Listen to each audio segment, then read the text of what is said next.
तो आप सभी को नए साल की बहुत बहुत बधाई। साहब, सदगुरु साहब केशवी साहब को मैं प्रार्थना करता हूं कि आपका आने वाला साल हो बहुत सुंदर, भक्तिमय, आनंदमय, उल्लासमय, ज्ञानमय और खास तो कहा जाता है संतोष, एक संतोष की अवस्था तक तुम्हें ले जाए। वो सुंदर बात साहब ने इस संतोष के ऊपर कही कि जहां मन ठहर जाए,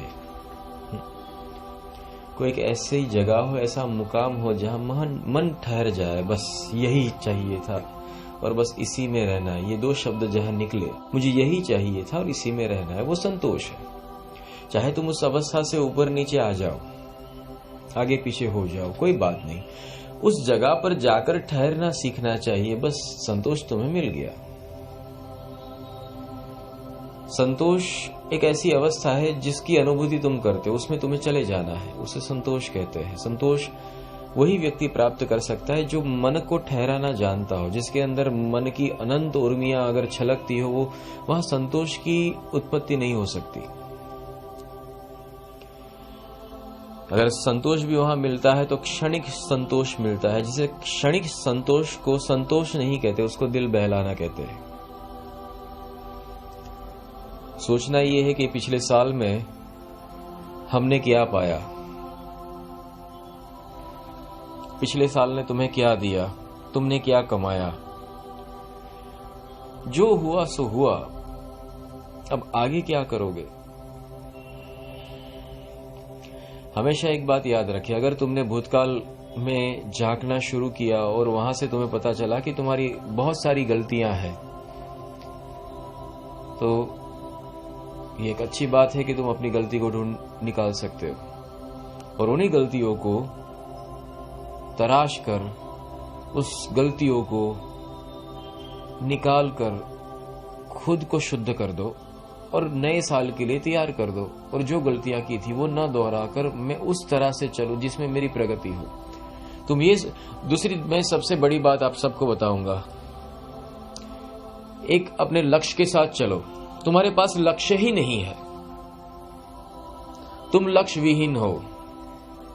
तुम आध्यात्मिक क्षेत्र में आए तो जरूर हो, पर इस आध्यात्मिक क्षेत्र में तुम्हारा लक्ष्य क्या है, तुम्हारा रोल क्या है, तुम जानते ही नहीं हो। इसलिए तुम्हें न जीने का मजा आता है, न चलने का मजा, या तो तुम चलते भी हो तो भी वो मुकाम नहीं मिलता जिस मुकाम को तुम ढूंढ रहे हो। और हाँ, जिसने अपना लक्ष्य तय किया है और जब वो चलना शुरू करता है तो उसे अप्रतिम आनंद आने लगता है कि हाँ, यही वो जगह थी, यही वो अवस्था थी जिसे मैं ढूंढ रहा था। तो लक्ष्य जरूरी है। जिसे अगर मैं कहूं तो मेरे जीवन का लक्ष्य मेरे साहिब की नामना को बढ़ाना एक सत्य है। मुझे आनंद आता है, इससे मुझे प्रेम है, इस बात से मुझे प्रेम है कि मुझे सत्य बताने से और मुझे इस आध्यात्मिक विज्ञान, उसके अंदर के जो रहे हुए आविष्कार है, उसको प्रदर्शित करना, आप तक पहुंचाना, आपको उसमें अनुभूत कराना, ये मेरा शौक है। ये इसीलिए मुझे इसमें आनंद आता है। I love this. मुझे इस एक्टिविटी से प्रेम है। क्यों? क्योंकि इससे परमात्मा जुड़े हुए हैं और मैं वो काम कर रहा हूं जो काम परमात्मा के लिए कोई नहीं करता। परमात्मा को दरअसल क्या चाहिए और परमात्मा कैसे होते हैं और उनको किसकी तलाश है, उनसे मिलवाना। हर कोई धर्म से मिलवाता है, ब्रह्म से नहीं मिलवाता।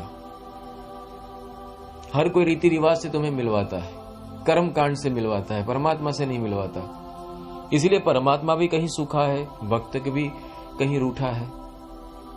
अगर ये दोनों एक हो जाए तो कितना अच्छा। बस तो मुझे काम मिल गया। एक और दुनिया उसको ढूंढ रही है, दूसरी ओर परमात्मा उसको ढूंढ रहे हैं। दोनों को मिलाने का काम कठिन है पर असंभव नहीं। कठिन इसलिए है कि ज्यादातर लोगों को परमात्मा की पहचान नहीं, इसलिए वो कर्म कांडों से परमात्मा को दृढ़ कर चुके हैं कि परमात्मा कर्म कांडों और मूर्तियों में है। और लोगों को ये मान्यता दृढ़ करके कि परमात्मा दरअसल यहाँ इस जगत की माया की चीजें देते हैं और जो हमारे रुके हुए काम है उनके पास जाओ और बंदगी लगाओ तो पूरे कर देते हैं।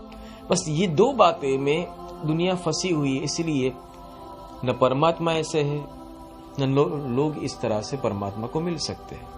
परमात्मा तत्व रूप है, तत्वातीत है, और लोग उनको पदार्थों में ढूंढते हैं, आकृतियों में, आकार में ढूंढते। खोज वस्तु कहीं ढूंढे कहीं किस विधि आवे हाथ, ये वाली बात आ जाती है। दोनों एक दूसरे से मिल नहीं सकते। जब दोनों एक दूसरे से मिल ही नहीं सकते होगा क्या? परमात्मा को और भक्त को मिलाने का काम अगर मिल जाए तो तुम्हारा लक्ष्य सिद्ध हो जाए।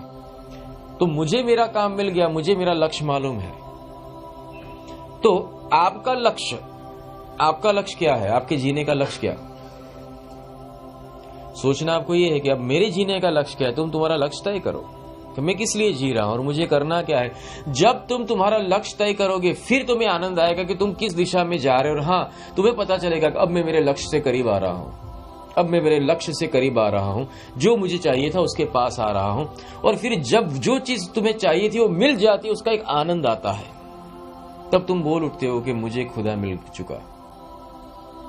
पर बिना लक्ष्य के तुम दौड़ रहे हो, तुम्हें नहीं मालूम कि तुम किसकी तलाश कर रहे हो। तुम जहां जाते हो वहां मत्था टेकते हो, जहां जाते हो वहां प्रसाद खाते हो, जहां जाते हो वहां आरती उतारते हो, जहां जाते हो वहां भक्ति करते हो, क्योंकि तुम भक्त हो, तुम उसको ढूंढ रहे हो। पर तुम्हें नहीं मालूम है कि उसको पाया कैसे जाए, इसीलिए तुम तरह तरह के पैतरे आजमाते हो। पर वस्तु कहीं ढूंढे कहीं किस विधि आवे हाथ, परमात्मा से मुलाकात नहीं होती है। और दूसरी मजे की बात यह है कि तुम्हारे मुलाकात करने की सोच और तरीका कुछ विभिन्न है। जो परमात्मा को चाहिए ऐसा नहीं है।